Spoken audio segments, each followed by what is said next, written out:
Today we will do legal dictation exercise number 68. So ready? Start. They pleaded not guilty and were brought to trial. The trial court, relying on the evidence of PW5, PW7 and PW10, the injured three eyewitnesses held that the prosecution story in so far as the three appellants was proved beyond doubt, but the other accused, namely Amrik Singh, Joginder Singh, Kulwant Singh and Balwant Singh were entitled the benefit of doubt and they were accordingly acquitted.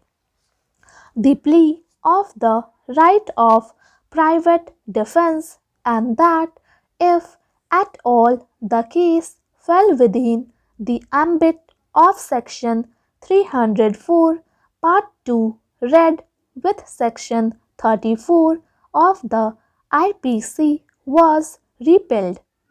An appeal was thereafter taken to the High Court by the three appellants. This appeal was dismissed, leading to the present proceedings. The learned counsel for the appellants has argued that in the light of the fact that Baksis Singh appellant had received an injury in the same incident which had not been explained by the prosecution, the prosecution story itself was in doubt and the accused appellants were entitled to acquittal on that basis.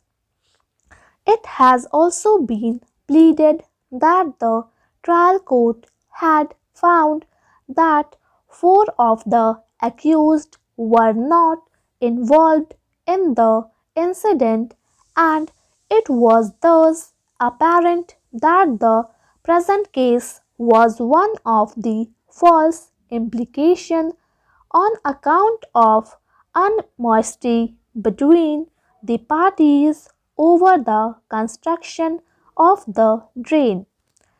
It has finally been pleaded that there was absolutely no evidence to show that the appellants had an intention to commit murder as the doctor had opined that the two injuries on Bhutta Singh has been caused by the reserve side of the Gandesi, whereas the other injuries on the person of the PW had been caused with dangs and as such the case fell under section 304 part 2 as not taken under section 302 of the IPC.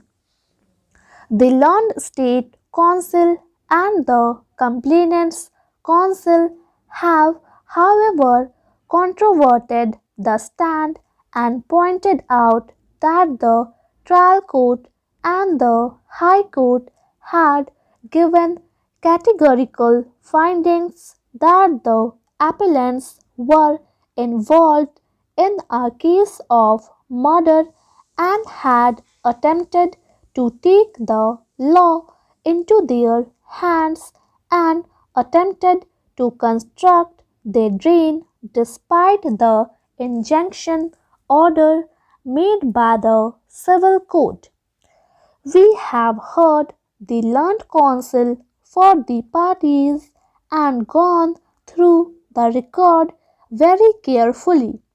We are of the opinion that no fault can be found with the conviction of the appellants in the light of the fact that the prosecution story rests on the evidence of three injured witnesses.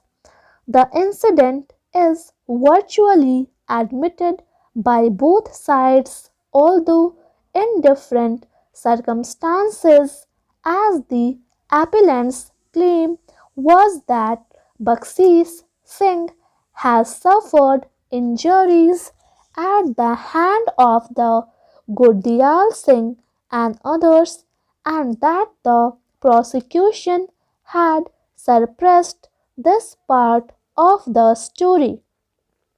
This plea has been rejected by the trial court as well as the High Court, holding that the injuries suffered by Bakshi Singh could not be related to the present incident. We are therefore of the opinion that the conviction of the appellants is fully justified on the facts of the case. We, however, feel that a case under Section 302 of the IPC is not spelled out. It is clear from the prosecution story that the incident happened all of a sudden when Bhutta Singh objected to the construction of the drain by Gurdial Singh and others in violation of an injunction order in operation.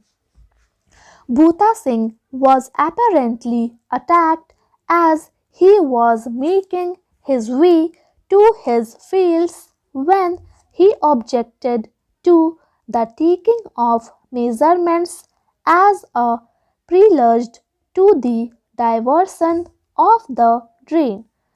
The evidence shows that some alteration took place on which the three appellants Gurdial Singh, armed with a gandasi, and the other two with dangs, caused injuries to Bhutta Singh and the PWs. We, however, see that the weapons used were in fact implemented of common use which are normally carried by villagers all over India, and they do not reflect any prior intention on the part of the accused to commit murder. It also appears that Gurdial Singh has used the Gandasai from its blunt side, as would be clear from the evidence of the doctor. PW4, who had examined Bhutta Singh on the 11th September 1995 in the Dayanand Medical College Hospital, Ludhiana, he opined that both the injuries on the deceased had been caused by blunt weapon.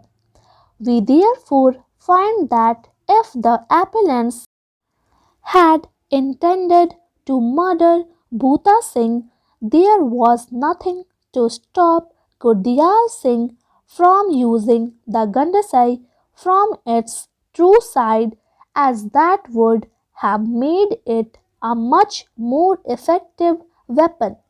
We are therefore of the opinion that the appellants are liable for the offence under IPC. Thank you.